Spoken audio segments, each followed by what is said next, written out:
الحمد لله رب العالمين، والصلاة والسلام على أشرف الأنبياء والمرسلين وعلى آله وصحبه أجمعين. أما بعد، فقد أرسل الله رسوله الخاتم صلى الله عليه وسلم بشيرا ونذيرا وداعيا إلى الله بإذنه وسراجا منيرا، ومن انتقل إلى الرفيق الأعلى إلا وقد أكمل الله به الدين وأتم النعمة وأقام به الحجة، فاستبانت المحجة بيضاء نقية ليلها كنهارها لا يزيغ عنها إلا هالك. ثم حمل عنه مهمة تبليغ هذا الدين القويم والراثه السابقون في كل خير والمقدمون في كل فضل، بلغ سنة نوره مشارق الأرض ومغاربها. ثم حمله عنهم التابعون وعنهم أتباعهم، فاكتملت حلقات عقد القرون الثلاثة المفضلة التي أخبر رسول الله صلى الله عليه وسلم أن لا نجاة من الضلال إلا بالتمسك بمنهجهم ولزوم سبيلهم. ومن فضله تعالى أنه لم يخل عصرا من العصور من قائم له بالحجة ومن مجدد لمن درس من معالم الدين ينفي عنه تحريف الغالين وانتحال المبطلين وتأويل الجاهلين. ومن فضله علينا أن هدانا لمنهج السلف الصالحين وحببه إلينا وأكرمنا باتباعه، فالحمد لله أولا وآخرا وظاهرا وباطنا، لا نحصي ثناء عليه. وتتوالى نعم الله ويتجدد باللقاء بفضيلة شيخنا المبارك الشيخ عبد الرزاق ابن شيخنا العلامة عبد المحسن العباد البدر حفظهم الله في هذه الزيارة المباركة، فباسمي وباسم جامعة علي بن أبي طالب رضي الله تعالى عنه نرحب به ترحيبا حارا، ورفقائه الذين جاءوا معه من المملكة العربية السعودية في هذا المكان المبارك بإذن الله، فأهلا وسهلا بهم جميعا.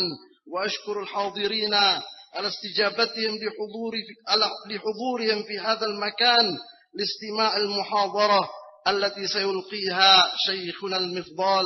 ولم أطل عليكم الحديث، فإنكم جئتم لحضور محاضرة شيخنا والانتفاع بها، فجزى الله شيخنا خير الجزاء. اللهم ارزقنا الفقه في كتابك والاهتداء بسنة نبيك صلى الله عليه وسلم، واجعلنا هداة مهتدين من الذين يقولون بالحق وبه يعدلون، واجعلنا مفاتيح للخير مغاليق للشر بمنك وكرمك يا أكرم الأكرمين ويا خير الفاتحين. وصلى الله عليه وسلم على نبينا محمد وعلى آله وصحبه أجمعين، وآخر دعوانا على الحمد لله رب العالمين. الحمد لله، أحمده تبارك وتعالى بمحامده التي هو لها أهل، وأثني عليه الخير كله، لا أحصي ثناء عليه، هو تبارك وتعالى كما أثنى على نفسه. أحمده جل في علاه حمدا كثيرا طيبا مباركا فيه كما يحب جل وعلا ويرضى. وأشهد أن لا إله إلا الله وحده لا شريك له، وأشهد أن محمدا عبده ورسوله صلى الله وسلم عليه وعلى آله وأصحابه أجمعين. اللهم لا علم لنا إلا ما علمتنا، اللهم علمنا ما ينفعنا وزدنا علما، واجعل ما نتعلمه حجة لنا لا علينا، اللهم واهدنا إليك صراطا مستقيما، ولا تكلنا إلى أنفسنا طرفة عين. ثم أما بعد، أيها الحضور الكرام وأيها الإخوة الأفاضل، حديثنا في لقائنا هذا عن موضوع نحتاج حاجة شديدة إلى تذاكر مضامينه والعلم به لأهميته وعظم شأنه. وقد جعلت عنوان هذا اللقاء من هم أولياء الله؟ من هم أولياء الله؟ وهذا سؤال أيها الإخوة الكرام يجدر بكل مسلم أن يعرف جوابه، ويجدر به كذلك أن يبذل جهده وأن يستعين بالله تبارك وتعالى في تحقيق أسبابه التي بها ينال هذه الولاية. والله عز وجل هيأ لعباده أبواب الخير وسبل الترقي في دروب الكمال والرفعة، وأوضح ذلكم في كتابه أتم إيضاح، وبين ذلكم جل وعلا أتم بيان. فنيل الولاية أمر طريقه واضحة وسبيله جلية، وهو أمر مبين في كتاب الله تبارك وتعالى وسنة نبيه صلوات الله wasalamuhu alaih. Dengan menyanyikan puji dan syukur, Syekh memulai ceramah beliau ini dengan pujian-pujian yang sempurna bagi Allah Subhanahu wa taala. Kita mohon semoga Allah Subhanahu wa taala di dalam pertemuan ini menambah ilmu kita dan juga menjadikan kita orang beramal dengan ilmu tersebut. Kemudian juga menjadikan ilmu tersebut hujah bagi kita, tidak hujah di atas kita. Kemudian Syekh menyebutkan tentang pembahasan yang akan dibahas dalam pertemuan kita kali ini, yaitu tentang sebuah pembahasan yang sangat penting bagi seorang muslim, yaitu mengerti tentang manhum awliya Allah. Siapakah mereka para wali-wali Allah? Pertanyaan ini pantaslah bagi setiap muslim untuk mengenal jawabannya. Kemudian selanjutnya pula lah bagi setiap muslim untuk memohon kepada Allah Subhanahu wa taala mendapatkan kedudukan yang sangat mulia ini. Karena Allah Subhanahu wa taala telah menjelaskan dengan penjelasan yang sangat sempurna untuk mencapai tingkatan wali Allah tersebut. Demikian pula Rasulullah sallallahu alaihi wasallam pun menjelaskan dalam sunnahnya langkah-langkah untuk mendapatkan atau memperoleh tingkatan menjadi wali Allah tersebut. ويغني عن كل تفصيل في الجواب على هذا السؤال أن تقرأ قول الله سبحانه وتعالى ألا إن أولياء الله لا خوف عليهم ولا هم يحزنون الذين آمنوا وكانوا يتقون. فهذه الآية فيها جماع الأمر في بيان من هم أولياء الله سبحانه وتعالى، وأن أولياء الله الذين لا خوف عليهم ولا هم يحزنون هم الذين جمعوا بين الإيمان والتقوى، وأن من كان مؤمنا تقيا كان لله وليا. فأولياء الله حقا وصدقا هم المؤمنون المتقون. Penjelasan rinci tentang jawaban dari pertanyaan judul pembahasan kita malam ini itu telah disebutkan oleh Allah Subhanahu wa taala dalam firman-Nya surat Yunus ayat 62 dan 63. Inna awliya Allah la khaufun alaihim wa lahum yahzanun. Sesungguhnya para wali Allah itu adalah mereka tiada rasa takut dan rasa sedih di atas mereka. Siapa mereka? Jawabannya tersimpul dalam firman Allah ini, alladzina amanu wa kanu yattaqun, yaitu orang-orang beriman dan orang-orang bertakwa. Maka di dalam ayat ini tersimpul secara sempurna tentang siapakah mereka wali-wali Allah tersebut, yaitu orang-orang yang terdapat dalam diri mereka dua sifat, iman dan takwa. Barang siapa yang terdapat pada dirinya dua sifat ini, maka merekalah wali Allah yang sebenarnya. وقوله الذين آمنوا، الإيمان المراد به الإيمان بالله وبكل ما أمر تبارك وتعالى بالإيمان به، ويدخل في الإيمان بالله إخلاص الدين له وإفراده جل وعلا وحده بالعبادة والذل والخضوع وطاعته والانقياد لأمره وطاعة رسوله صلوات الله وسلامه وبركاته عليه. وقوله وكانوا يتقون أي يلازمون تقوى الله عز وجل بتجنب كل أمر يغضب الله ويسخطه جل وعلا، فهم يتقون الحرام ويتجنبون الآثام ويبتعدون عن كل أمر يغضب الله تبارك وتعالى، يفعلون ذلك تقربا إلى الله وسعيا في نيل رضاه، فكانوا بذلكم هم أولياء الله. Kemudian dalam firman Allah Subhanahu wa taala, wa kanu yattaqun, adalah mereka itu orang-orang yang bertakwa. Maksudnya sini adalah orang-orang yang benar-benar sentiasa menjaga, yulazimun, memastikan atau selalu sentiasa menjaga diri mereka dalam ketakwaan kepada Allah Subhanahu wa taala. Senantiasa konsekuen dan berdiri teguh di atas ketakwaan kepada Allah Subhanahu wa taala.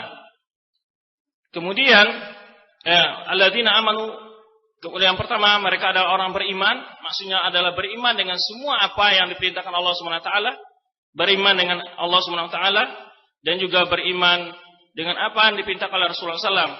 Di antaranya adalah mengikhlaskan ibadah kepada Allah Subhanahu wa taala dan mentaati Allah dan Rasulnya. Kemudian wa kanu yattaqun, mereka orang-orang senantiasa bertakwa, artinya adalah mereka menjauhi hal-hal yang diharamkan oleh Allah Subhanahu wa taala. Di dalam meninggalkan hal-hal yang diharamkan Allah Subhanahu wa taala, mereka meniatkan yaitu sebagai ibadah taqarruban ilallah, dalam rangka mendekatkan diri kepada Allah Subhanahu wa taala dan mengharap ridha dari Allah Subhanahu wa taala dalam meninggalkan hal-hal yang dilarang oleh Allah Subhanahu wa taala tersebut. وقد أفادت الآية الكريمة أن الولاية علم وعمل، الولاية عقيدة وعبادة، الولاية طاعة وامتثال، ليست مجرد ادعاء، إذ إن من السهل على كل أحد أن يقول عن نفسه إنه ولي من أولياء الله، لكن الولاية حقيقتها ودليل صدقها أن يجمع العبد بين العلم والعمل، بين العقيدة الصحيحة والعبادة القويمة والتقرب إلى الله سبحانه وتعالى.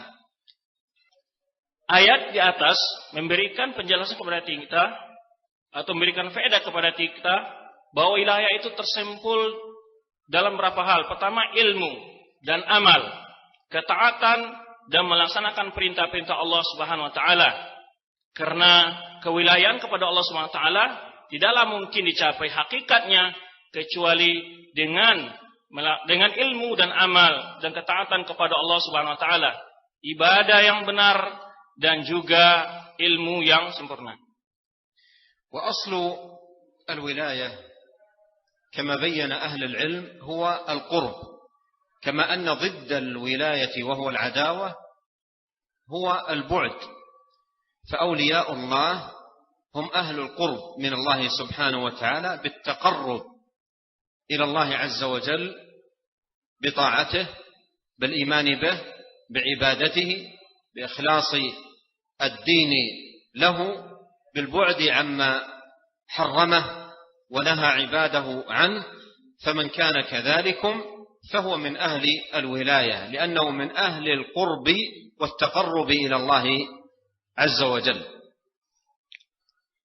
Makna atau arti ibadah adalah artinya al-qurb, artinya mendekatkan diri kepada Allah Subhanahu wa taala. Al-wilayah lawan dari adawah. Adawah artinya menjauhi atau permusuhan. Maka ahlul wilayah adalah ahlu taqarrub, orang yang benar-benar senantiasa mendekatkan diri kepada Allah Subhanahu wa taala dengan keimanan dan ibadah serta menjauhi hal-hal yang diharamkan oleh Allah Subhanahu wa taala. Maka orang yang melaksanakan hal seperti ini, merekalah sebenarnya wali-wali Allah Subhanahu wa taala. يوضح ذلكم الحديث المشهور بحديث الولي، وهو حديث خرجه الإمام البخاري رحمه الله تعالى في كتابه الصحيح من حديث أبي هريرة رضي الله عنه عن النبي صلى الله عليه وسلم أنه قال: إن الله تعالى قال: من عادى لي وليا فقد آذنته بالحرب، وما تقرب إلي عبدي بشيء أحب إلي مما افترضته عليه، ولا يزال عبدي يتقرب إلي بالنوافل حتى أحبه، فإذا أحببته كنت سمعه الذي يسمع به، وبصره الذي يبصر به، ويده التي يبطش بها، ورجله التي يمشي بها، ولئن سألني لأعطينه، ولئن استعاذ بي لأعيذنه. تأمل هذا الحديث العظيم لما قال الله عز وجل: من عادى لي وليا فقد آذنته بالحرب، كأنه قيل: من هم الأولياء؟ كأنه قيل: من هم الأولياء؟ فجاء الجواب في الحديث: وما تقرب إلي عبدي بشيء أحب إلي مما افترضته عليه، ولا يزال عبدي يتقرب إلي بالنوافل حتى أحبه. فأفاد أن حقيقة الولاية التقرب إلى الله، وكلما كان العبد أعظم تقرب إلى الله سبحانه وتعالى كان أعظم حظ ونصيب في نيل الولاية.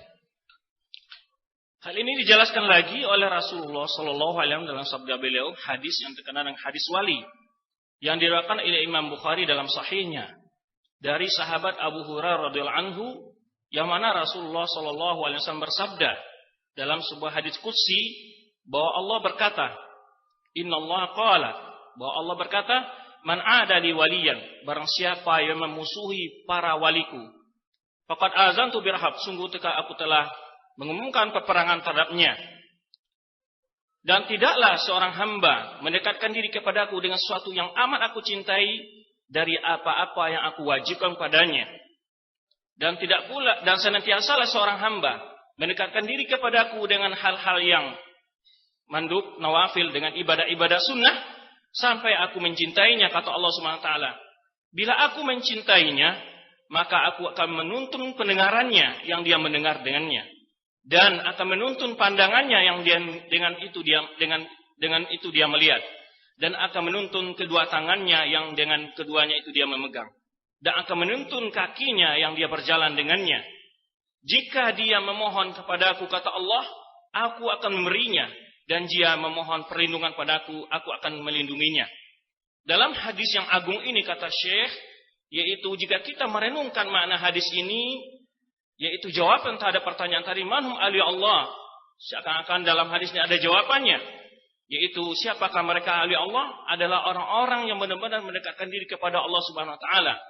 Maka orang yang paling banyak mendekatkan diri kepada Allah, baik dengan amalan-amalan wajib maupun amalan sunnah, maka dia adalah orang yang paling tinggi derajatnya kewaliannya, orang yang paling tinggi derajat kewaliannya di sisi Allah Subhanahu wa taala. وقد صدر هذا الحديث القدسي ببيان مكانة الأولياء وعظيم منزلتهم وخطورة معاداتهم وأن من عاد أولياء الله فقد آذنه الله بالحرب، أي أعلن تبارك وتعالى محاربته. ومن كان الله عز وجل محاربه فإنه خاسر في دنياه وأخراه، خاسر في دنياه وأخراه. فهذا يدل على خطورة معاداة أولياء الله والصالحين من عباد الله، ومن يظهر عليهم العناية بالتقرب إلى الله وعبادة الله وطاعة الله ولزوم هديه واتباع سنة نبيه صلى الله عليه وسلم. فمن كان معاديا لهؤلاء فقد آذنه الله سبحانه وتعالى بالحرب. Di awal hadis ini, Allah Subhanahu wa taala dalam hadis ini, qudsi ini, menyebutkan tentang ketinggian atau kemuliaan para wali Allah Subhanahu wa taala. Oleh sebab itu Allah mengancam barang siapa yang menyakiti para wali Allah, sungguhnya dia telah, Allah akan memerangi orang tersebut. Barang siapa yang diperangi oleh Allah Subhanahu wa taala, pastilah dia akan merugi di dunia maupun di akhirat. Oleh sebab itu, barang siapa yang memperlihatkan atau yang sungguh-sungguh di dalam menjalankan ketaatan dalam ibadah-ibadahnya dan menegakkan sunnah, maka mereka dipari oleh Allah Subhanahu wa taala. Dan barang siapa yang memusuhi dia, orang yang menegakkan ketaatan kepada Allah dan menegakkan sunnah, maka dia adalah musuh Allah Subhanahu wa taala, dan Allah akan menghancurkannya dan akan rugi dia di dunia dan di akhirat. وهنا يجب على الإنسان أن يحذر أشد الحذر في هذا المقام من معاداة الصالحين وإيذاء الذين يظهر عليهم الصلاح، يظهر عليهم الحرص على العلم، الحرص على العبادة، الحرص على المساجد، الحرص على الطاعة، الحرص على بر الوالدين، صلة الأرحام، إلى غير ذلك من أنواع القربات التي يتقرب بها إلى الله سبحانه وتعالى. ففي هذا المقام ليحذر الإنسان أشد الحذر من معاداة هؤلاء أو إيذائهم أو السخرية بهم أو الاستهزاء أو نحو ذلك. وقد يكون الإنسان يسخر من شخص ويستهزئ به وهو خير من ملء الأرض مثله، فإذا لم يتمكن من بلوغ منزلته فلا أقل من أن يكف شره وأذاه ليسلم من العقوبة الوخيمة التي يبوء بها من يعادي أولياء الله سبحانه وتعالى. Di dalam hadis ini terdapat penjelasan, yaitu peringatan, yaitu dari memusuhi orang-orang soleh dan menyakiti mereka. Mereka orang-orang yang sungguh-sungguh dalam mencari ilmu, dalam berbuat ketaatan, berbuat baik kepada orang tua, menegakkan sunnah dan amal-amalan taat yang lainnya. Seperti mengolok-olok orang-orang yang menegakkan sunnah, orang-orang yang taat kepada Allah Subhanahu wa taala, mengolok-olok mereka jika seseorang tidak mampu mencapai ketakwaan, ibadah yang mereka lakukan, maka hendaknya dia menahan dirinya dari tidak menyakiti orang tersebut. Maka oleh sebab itu hendaklah seorang manusia hati-hati dari memusuhi orang-orang yang soleh, orang-orang yang mendekatkan diri kepada Allah Subhanahu wa taala, yang rajin datang ke masjid dan lain-lainnya. Kemudian al-aqwal. Kemudian di antara hal bentuk yang mendekatkan diri kita kepada Allah adalah yaitu mencintai orang-orang soleh itu sendiri, yaitu memiliki dada yang selamat, tidak rasa dengki atau benci kepada mereka, dan menghindari tindakan-tindakan yang serupa. Karena mencintai orang-orang soleh itu adalah bagian dari hal yang mendekatkan diri kepada Allah Subhanahu wa ta'ala. وقد دل هذا الحديث المشهور بحديث الولي أن أولياء الله على درجتين. الدرجة الأولى درجة التقرب إلى الله عز وجل بفعل فرائض الإسلام وواجبات الدين، وهذا مستفاد من قوله وما تقرب إلي عبدي بشيء أحب إلي مما افترضته عليه. والله عز وجل افترض علينا فعل الواجبات وترك المحرمات. فإذا الدرجة الأولى من الولاية هي درجة التقرب إلى الله سبحانه وتعالى بفعل ما افترضه على عباده، بأن يفعل الواجب وأن يترك المحرم. فالشخص الذي يحافظ على واجبات الدين، الصلوات الخمس، صيام رمضان، الزكاة المفروضة إذا كان يملك النصاب، حج بيت الله الحرام إذا كان عنده الاستطاعة. لذلك الذي يفعل هذه الواجبات ويتجنب الحرام، يبتعد عن الكبائر من زنا أو سرقة أو نحو ذلك من الكبائر، فهذا ولي من أولياء الله سبحانه وتعالى، وهي درجة من درجات الولاية، وهي درجة المقتصدين. والمقتصد هو الذي يتقرب إلى الله عز وجل بفعل ما أمر وترك ما نهى عنه جل وعلا وزجر. Kemudian dalam hal ini terdapat juga penjelasan bahwa wali Allah itu ada dua tingkat. Tingkat yang pertama adalah dijelaskan oleh Allah SWT, tidaklah seorang hamba mendekatkan diri kepadaku dengan hal yang lebih aku cintai dari hal yang aku wajibkan kepadanya. Ini tingkatan yang pertama, yaitu menjalankan hal-hal yang diwajibkan kepada seorang hamba dari melakukan hal yang wajib, perintah-perintah yang wajib, dan meninggalkan hal-hal yang diharamkan. Barang siapa yang melaksanakan hal-hal yang wajib dan meninggalkan hal yang diharamkan Allah Subhanahu wa taala, maka dia adalah termasuk wali Allah Subhanahu wa taala. Tingkatan ini disebut dengan tingkatan al-muqtasidin. Yang disebut al-muqtasid atau muqtasidin adalah orang yang melakukan hal-hal yang wajib dan meninggalkan hal-hal yang haram, seperti hal-hal yang wajib adalah melaksanakan salat, puasa bulan Ramadan, zakat yang wajib, dan haji bagi orang mampu untuk melaksanakannya. الدرجة الثانية وهي أعلى من هذه الدرجة درجة التقرب إلى الله عز وجل بفعل النوافل والمستحبات بعد العناية بالفرائض والواجبات. وهذه مستفادة من قوله سبحانه وتعالى في هذا الحديث القدسي ولا يزال عبدي يتقرب إلي بالنوافل حتى أحبه. والمراد بالتقرب بالنوافل أي بعد أداء الفرائض، بعد أداء الفرائض وأداء الواجبات. فهذه درجة أعلى من الدرجة الأولى، وهي درجة السابقين بالخيرات. وقد قال الله سبحانه وتعالى ومنهم مقتصد ومنهم سابق بالخيرات بإذن الله.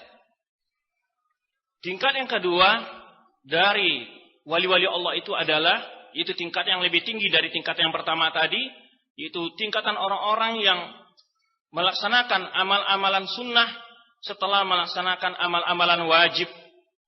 Yaitu melaksanakan amal-amalan sunnah setelah melaksanakan amal wajib dengan mendekatkan diri kepada Allah Subhanahu wa taala dan sungguh-sungguh melaksanakan amal tersebut dari amal-amal yang mustahabbat, amal-amal dianjurkan oleh Allah Subhanahu wa taala. Hal ini akan meningkatkan derajat orang tersebut dan ini tingkatan yang paling tinggi. Sebagaimana disebutkan oleh Allah Subhanahu wa taala dalam firman-Nya, bagian dari wali Allah tersebut, di antara mereka muqtasidun, di antara mereka ada yang sederhana saja, melakukan hal yang wajib saja. Di antara mereka adalah orang-orang yang sungguh-sungguh dalam melaksanakan hal-hal kebaikan. Artinya, setelah melaksanakan amal-amal yang wajib, mereka melaksanakan amal-amal yang sunnah, dan tingkatan ini jauh lebih mulia dari tingkatan yang pertama. ثم بين في الحديث الثواب الذي يناله أولياء الله سبحانه وتعالى، ولا سيما من يجاهد نفسه على التقرب إلى الله عز وجل بالنوافل بعد أداء الفرائض، والتقرب إلى الله سبحانه وتعالى بفعل المستحبات وأنواع القربات، فإن العبد إذا كان كذلك فاز بحب الله له. وإذا كان قد فاز بذلك فله تلك الآثار التي بينت في هذا الحديث العظيم، حيث قال: فإذا أحببته كنت سمعه الذي يسمع به، وبصره الذي يبصر به، ويده التي يبطش بها، ورجله التي يمشي بها، ولئن سألني لأعطينه، ولئن استعاذ بي لأعيذنه. أي أن الله يسدده في سمعه وفي بصره وفي يده وفي قدمه، ويستجيب دعاءه، ويعيذه إذا استعاذ به والتجأ إليه. هذه كلها من الكرامات والهبات والمنن التي يتفضل الرب بها سبحانه وتعالى على أوليائه المقربين. Kemudian di dalam hadis ini terdapat penjelasan pahala atau keistimewaan yang akan diperoleh oleh para wali Allah, yaitu orang-orang yang melaksanakan hal-hal yang diwajibkan Allah, kemudian bersungguh-sungguh pula dalam hal yang disunahkan oleh Rasulullah SAW, yaitu dalam menerangkan faedah dan pahala yang akan diberikan Allah adalah Allah menyebutkan apabila sampai Allah akan mencintai orang tersebut. Apabila dia melaksanakan hal yang wajib dan melakukan hal yang sunnah, Allah akan mencintainya. Apabila Allah mencintainya, maka Allah akan menuntun pendengarannya dan menuntun pandangannya dan kedua tangannya serta kakinya. Kemudian jika dia memohon kepada Allah Subhanahu wa taala, Allah akan memperkenankan doanya, dan jika dia memohon perlindungan dari Allah Subhanahu wa taala, maka Allah akan melindunginya. Ini adalah tingkatan atau pahala yang sangat agung bagi orang-orang, bagi para wali Allah Subhanahu wa taala. Wa awliya'ullah haqqan la yuzakkuna anfusahum. لا يزكون أنفسهم. قد قال الله سبحانه وتعالى في القرآن: فلا تزكوا أنفسكم هو أعلم من اتقى. فلا يزكي نفسه، لا يقول عن نفسه أنا من أولياء الله وأنا من المقربين وأنا، لا يقول ذلك، بل لا يزال يقدم الأعمال والقربات والطاعات وهو خائف أن ترد عليه وأن لا تقبل منه، كما قال الله سبحانه وتعالى: والذين يؤتون ما آتوا وقلوبهم وجلة أنهم إلى ربهم راجعون. أي قلوبهم خائفة من أن ترد عليهم أعمالهم وأن لا تقبل منهم طاعاتهم، كما فسر ذلكم النبي صلى الله عليه وسلم عندما سألته عائشة رضي الله عنها، قالت: يا رسول الله، أهو الرجل يزني ويسرق ويقتل ويخاف أن يعذب؟ قال: لا يا ابنة الصديق، ولكنه الرجل يصلي ويصوم ويتصدق ويخاف أن لا يقبل. فأولياء الله لا يزكون أنفسهم. يقول عبد الله بن أبي مليكة: أدركت أكثر من 30 صحابيا كلهم يخاف النفاق على نفسه. أدركت أكثر من 30 صحابيا كلهم يخاف النفاق على نفسه. وأبو الدرداء رضي الله عنه يقول: لأن أستيقن أن الله قبل، صحابي جليل يقول: لأن أستيقن أن الله قبل مني صلاة واحدة أحب إلي من الدنيا وما فيها، أحب إلي من الدنيا وما فيها.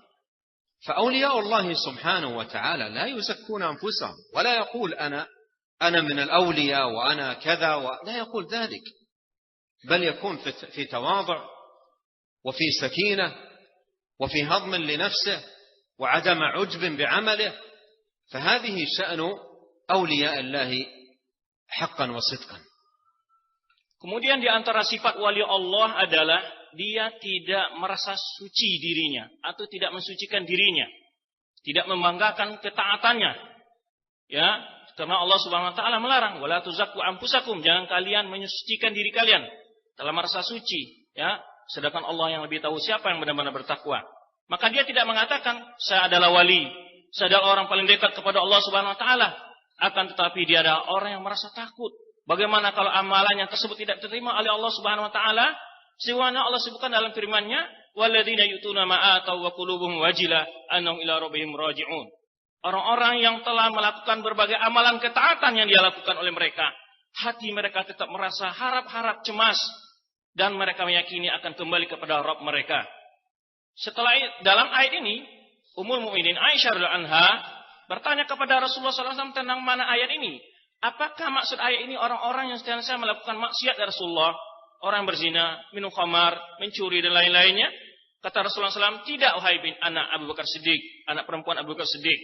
Ya, tetapi mereka itu adalah orang yang sholat, berpuasa dan berzakat dan mengamalkan amalan ketaatan. Tetapi mereka merasa cemas amal-amal mereka itu tidak terima oleh Allah Subhanahu wa taala.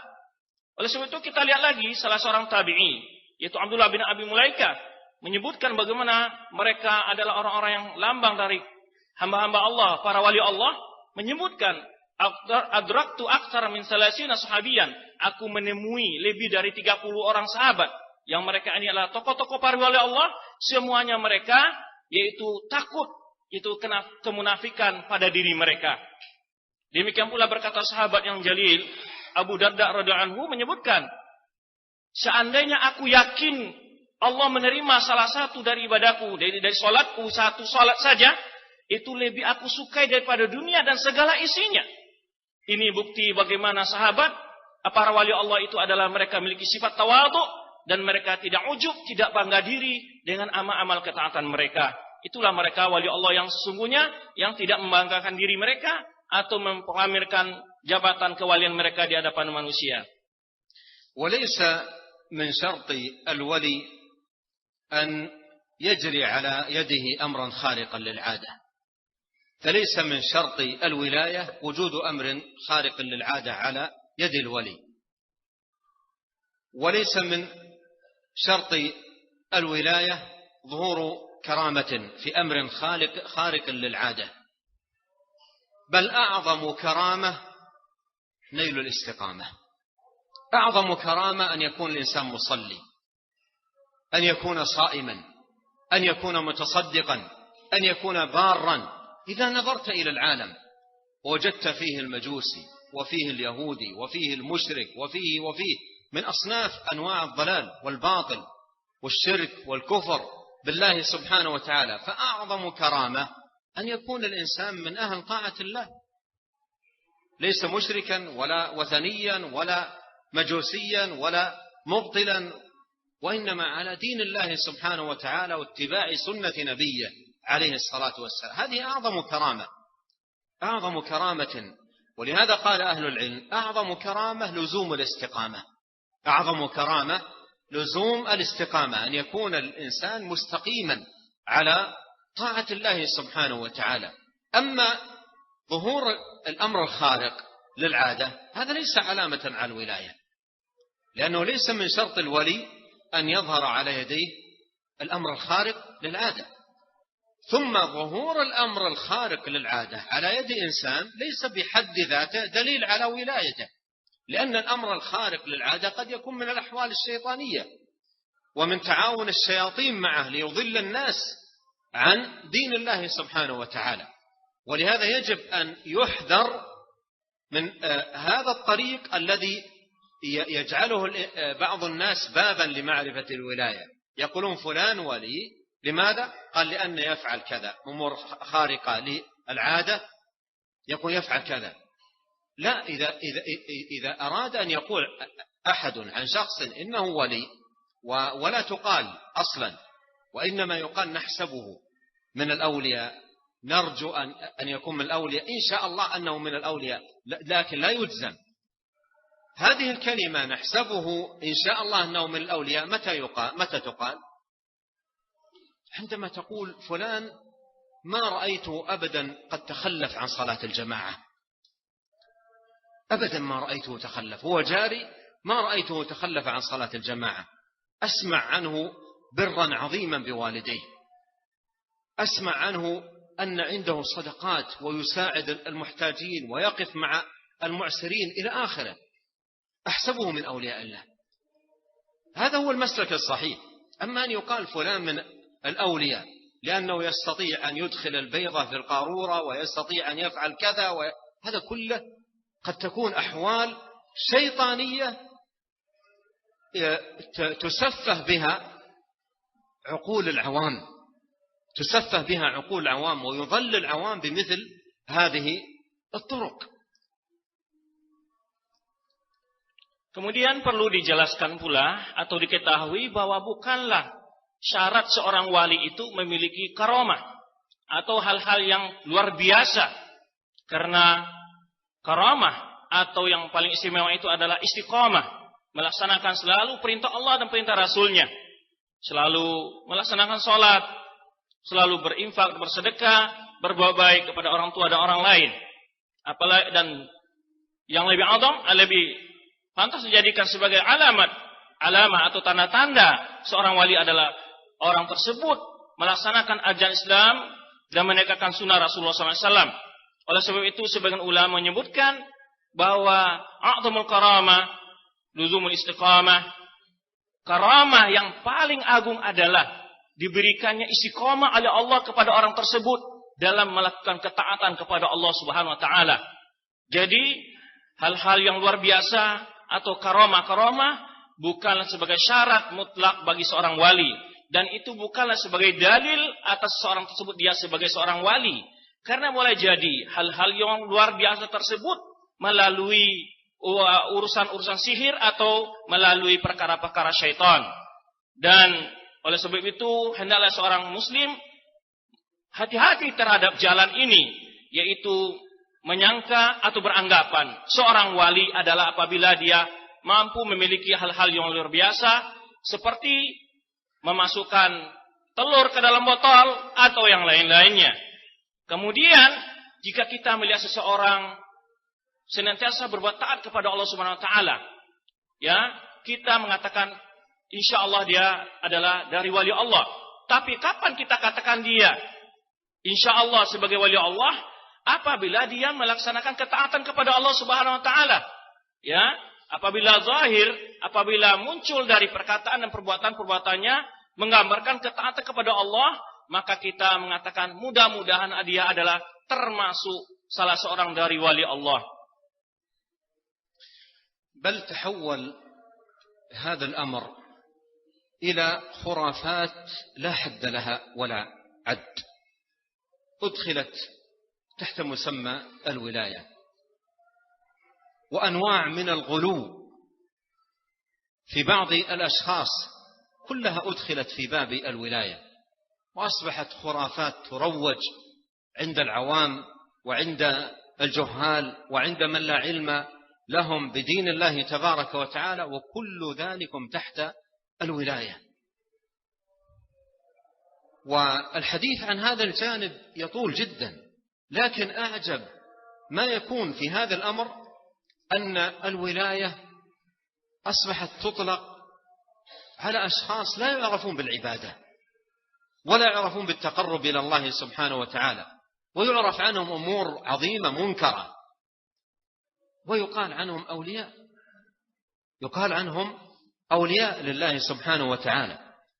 بل أصبح الأمر ادعاءات من أعظم ما يكون بطلانا، مثل الخرافة التي انتشرت من قديم عند بعض الناس أن الولي لا يذهب إلى الكعبة ليطوف بالبيت، قالوا مقامه أعلى من ذلك، البيت هو الذي يذهب إليه ويطوف به، البيت الكعبة هي التي تذهب إليه وتطوف به، ولهذا بعضهم لا يذهب. وإذا قال له أتباعا ما رأيناك ذهبت لتطوف بالبيت، يقول البيت هو الذي يطوف به. البيت هو الذي يطوف به، مع أن سيد الأولياء وإمام الأتقياء محمد صلوات الله وسلامه عليه ذهب إلى مكة مرات كثيرة وطاف ببيت الله، وهو سيد الأولياء وإمام المتقين صلوات الله وسلامه عليه. ثم تكتب هذه الخرافة في بعض الكتب، حتى أنه في بعض كتب الأحكام، كتب الفقه، عقدوا مسألة مبنية على هذه الخرافة.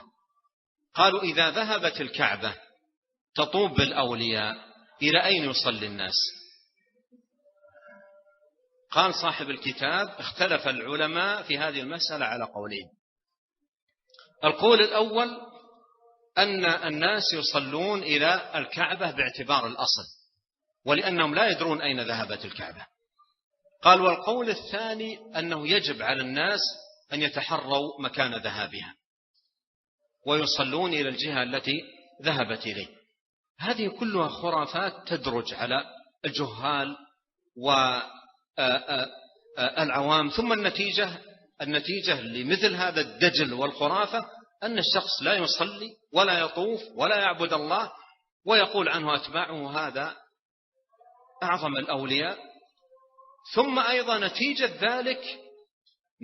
ذلك نوع من الأكل لأموال الناس بالباطل، والاستخفاف بعقول الجهال والعوام، والتضييع للدين والاتباع لشرع الله سبحانه وتعالى. فوأسف كل هذه الأمور أدخلها الضلال تحت مسمى الولاية. Kemudian di antara khurafat-khurafat atau cerita-cerita bohong yang muncul akibat persepsi bahwa seorang wali harus memiliki karomah itu adalah yaitu ekstrim dalam mencintai para orang-orang soleh, atau berlebih-lebihan dalam menilai seseorang dengan alasan dia memiliki karomah, ya, sehingga terjadilah hulu kepada para orang-orang soleh, atau bahkan kadang-kadang orang-orang yang tidak melaksanakan ibadah sekalipun dia dianggap yang penting dia memiliki hal-hal yang luar biasa, dianggap sebagai wali. Pembicaraan masalah ini sangat panjang sekali, tetapi sering di tengah-tengah masyarakat penggunaan kata-kata wali terhadap orang-orang yang biasa dalam kehidupan sehari-hari mereka melakukan maksiat, bahkan meninggalkan sholat, dan dia kadang-kadang mengaku sebagai wali. Terjadilah pengakuan di sana-sini bahwa dia adalah wali. Kemudian di antara contoh cita-cita palsu itu adalah, yaitu disebutkan atau cerita yang tersebar sebagaimana di tengah sebagian masyarakat, bahwa ciri wali itu adalah dia tidak mau tawaf di Ka'bah, tapi Ka'bah lah yang akan tawaf di sekelilingnya. Ya, maka ini satu cita yang banyak tersebar di tengah masyarakat, bahwa seorang wali adalah dia kalau naik haji tidak naik pesawat, tapi naik angin dan segala macamnya. Cerita-cerita bohong ini. Tetapi kalau kita lihat, penghulu semua wali Allah itu Rasulullah SAW bertawaf di Ka'bah, bukan Ka'bah yang tawaf dengan ini. Bahkan sampai cerita-cerita ini masuk ke dalam sebagian kitab-kitab hukum fikih. Ya, disebutkan khilaf para ulama kadang-kadang. Seandainya bila Ka'bah pergi tawaf mengelilingi wali, bagaimana orang salat? Pendapat pertama menyebutkan yaitu menghadap ke tempatnya yang asli. Pendapat kedua menyebutkan yaitu memperkirakan kemana Ka'bah itu berjalan. Ini bentuk-bentuk dari khurafat cerita bohong tersebut. Kemudian akibat dari ini terjadilah yaitu persepsi kewalian kepada orang-orang yang tidak sholat, kepada orang-orang yang meninggalkan ketaatan kepada Allah Subhanahu wa taala. Dan lebih parah lagi, menjadikan label kewalian cara untuk memakan harta manusia. Dan inilah yang harus kita waspadai bagi kaum muslimin, siapa sebenarnya wali Allah tersebut. وعلى كل فالحديث عن الخرافات والأباطيل والضلالات التي راجت في بعض المجتمعات تحت مسمى الولاية حديث يطول، لأن الخرافة ولا سيما في المناطق التي يكثر فيها الجهل وقلة العلم وقلة البصيرة بسنة النبي عليه الصلاة والسلام تدرج الخرافة بسهولة وتنتشر. فالحديث عن ذلك حديث يطول، لكنني أقول أيها الإخوة الكرام، من أراد طريق الولاية فليجعل جميع هذه الخرافات جانبا، وليجعل أهل هذه الخرافات جميعا جانبا، وليمضي في طريق الله المستقيم إلى المسجد كل صلاة، يؤدي فريضة الإسلام، يبكر لأداء هذه الطاعة، يحرص على واجبات الدين، يجاهد نفسه مجاهدة عظيمة على البعد عن الحرام وتجنب الآثام، ولا سيما إذا كان في زمان تكثر فيه الفتن التي تهيج الفاحشة وتهيج الرذيلة. كيف يرجو لنفسه أن يكون من أهل الولاية وهو يغمس نفسه في الرذيلة ويغمس نفسه في الحرام، ويعلم أن ربه سبحانه وتعالى مطلع عليه ويراه جل وعلا، ثم يمارس الذي حرمه الله تبارك وتعالى عليه؟ فإذن على العبد أن يجاهد نفسه على لزوم صراط الله المستقيم، وليدعو الله أن يثبته على الحق والهدى، وأن يعينه على ذكره وشكره وحسن عبادته، وأن يهديه إليه صراطا مستقيما، رغت جميعا جانبا، وليمضي في طريق الله المستقيم إلى المسجد كل صلاة، يؤدي فريضة الإسلام التي تهيج الفاحشة وتهيج الرذيلة. كيف يرجو لنفسه أن يكون من أهل الولاية وهو يغمس نفسه في الرذيلة ويغمس نفسه في الحرام، ويعلم أن ربه سبحانه وتعالى مطلع عليه ويراه جل وعلا، ثم يمارس الذي حرمه الله تبارك وتعالى عليه؟ فإذن على العبد أن يجاهد نفسه على لزوم صراط الله المستقيم، وليدعو الله أن يثبته على الحق والهدى، وأن يعينه على ذكره وشكره وحسن عبادته، وأن يهديه إليه صراطا مستقيما. وأعظم الدعاء هذا الدعاء الذي ندعو به كل يوم في فاتحة الكتاب: إياك نعبد وإياك نستعين، اهدنا الصراط المستقيم صراط الذين أنعمت عليهم غير المغضوب عليهم ولا الضالين. أي وفقنا للجمع بين العلم والعمل، وهذه الولاية. وفقنا يا ربنا للجمع بين العلم النافع والعمل الصالح المقرب إليك. فإذن خلاصة القول أن الولاية تنال بحرص العبد على ما ينفعه وما يقربه إلى الله سبحانه وتعالى من محافظة على الفرائض وعناية بالواجبات وتجنب للمحرمات، وأيضا ينهض بعد ذلك للمنافسة في فعل الرغائب والمستحبات، مستعينا بربه طالبا منه سبحانه وتعالى مده وعونه وتوفيقه. وأسأل الله عز وجل بأسمائه الحسنى وصفاته العليا، وهو عز وجل لا يرد من دعاه ولا يخيب من ناجاه، أن يجعلنا جميعا من أوليائه المقربين. اللهم اجعلنا جميعا من أوليائك المقربين، اللهم اجعلنا جميعا من أوليائك المقربين، وأعذنا يا ربنا من شرور أنفسنا وسيئات أعمالنا وشر كل دابة أنت آخذ بناصيتها. اللهم اهدنا إليك صراطا مستقيما، اللهم أصلح لنا شأننا كله ولا تكلنا إلى أنفسنا طرفة عين. اللهم اغفر ذنوب المذنبين وتب على التائبين. اللهم اغفر لنا ذنبنا كله دقه وجله، أوله وآخره، سره وعلنا. اللهم اغفر لنا ما قدمنا وما أخرنا وما أسررنا وما أسرفنا وما أعلنا وما أنت أعلم به منا. أنت المقدم وأنت المؤخر، لا إله إلا أنت. اللهم اغفر لنا ولوالدينا ولمشايخنا وللمسلمين والمسلمات والمؤمنين والمؤمنات الأحياء منهم والأموات.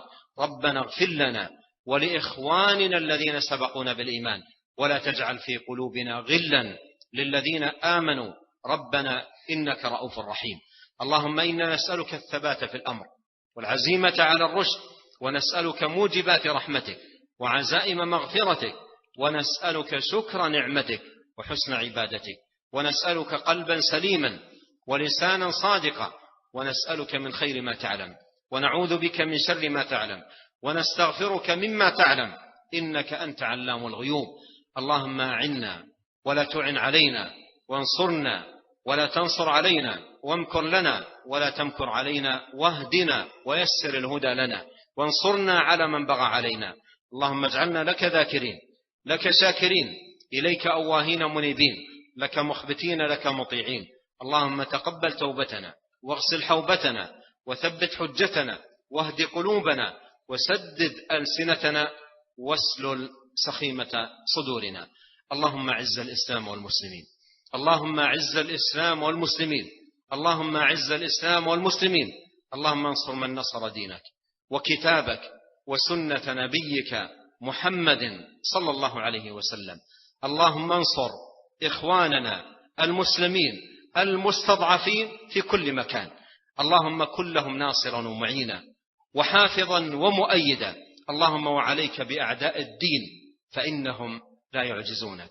اللهم إنا نسألك بأنك أنت الله لا إله إلا أنت، يا سميع الدعاء، يا مجيب النداء، يا حي يا قيوم، يا ذا الجلال والإكرام، أن تعين إخواننا المسلمين في سوريا، وأن تحفظهم يا رب العالمين. اللهم احقن دماءهم، اللهم احفظ أعراضهم، اللهم احفظ أموالهم.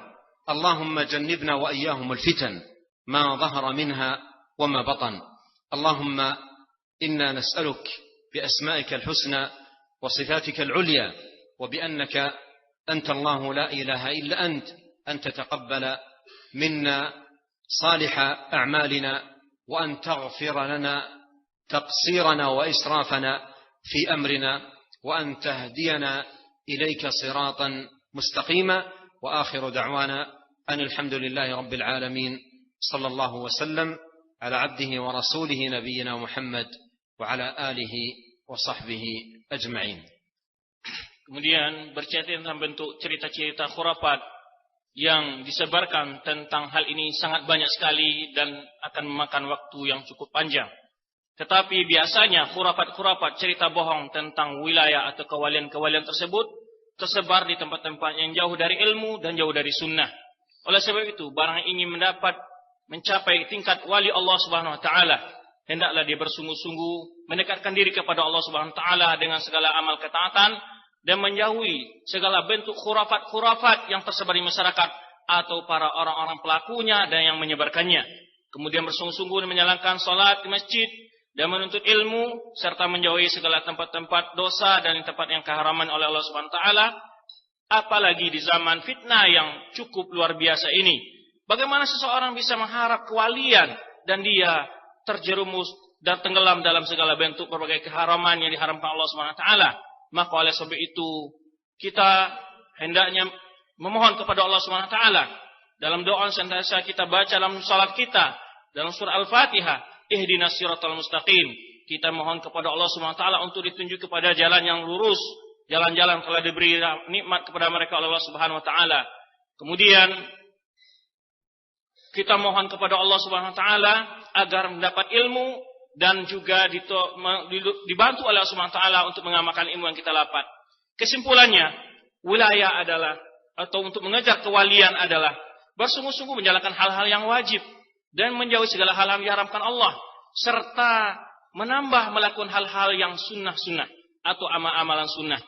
Kemudian terakhir Syekh berdoa dengan doa yang cukup panjang sekali, memohon bertawasul dengan nama dan sifat-sifat Allah Subhanahu wa taala agar Allah mengampuni dosa-dosa kita, dosa-dosa orang tua kita dan para guru-guru kita. Kemudian juga membantu kaum muslimin yang lemah dimanapun di tempat di bumi Allah ini. Terlebih khusus saudara-saudara kita yang ada di Suriah. Semoga Allah Subhanahu wa taala menjaga kita dan melihara kita di atas sunnah dan menjaga sampai akhir hayat kita. Kemudian saya menutup dengan bersalawat kepada Nabi sallallahu alaihi wasallam. Demikian apa yang dapat kami terjemahan. Mohon maaf jika ada kekurangan dan keliruan. Wassallallahu ala Nabi Muhammad wa ala alihi wasallam. Assalamualaikum warahmatullahi wabarakatuh.